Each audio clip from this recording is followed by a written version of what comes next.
Odločitev za duhovno izpopolnjevanje je v meni nastajala že dlje časa.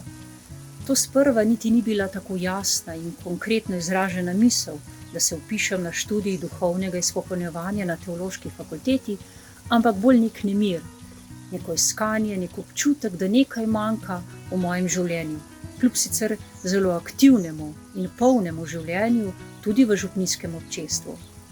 Poleg tega, da poglobim svoj osebni odnos z Bogom, sem si želela tudi teološkega znanja.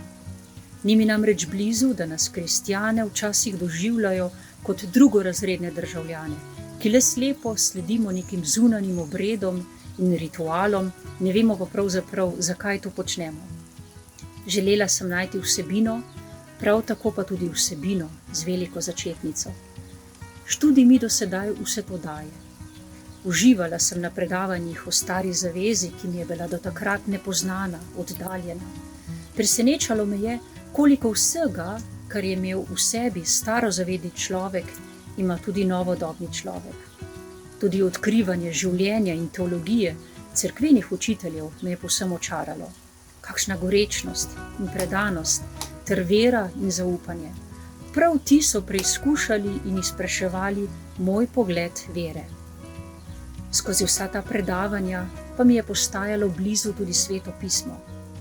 Bog preko Svetega pisma se je začel dotikati tudi mene, mojega središča, moje kamrice, kot pravi Ivan Cankar. In to je čar tega študija. Znanje, ki ga pridobivaš, kolikor pač želiš in zmoreš, se je ves čas dotikalo tudi mojega konkretnega življenja, mojega odnosa z bližnjimi in samim seboj.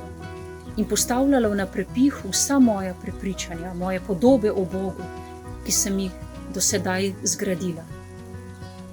Iskreno priporočam vsem, ki ste željni vsega tega. Naj ne bomo zgolj rekviziti v galerijah, kakor nas iskrivo opominja in vabi k spremembi papež Frančišek.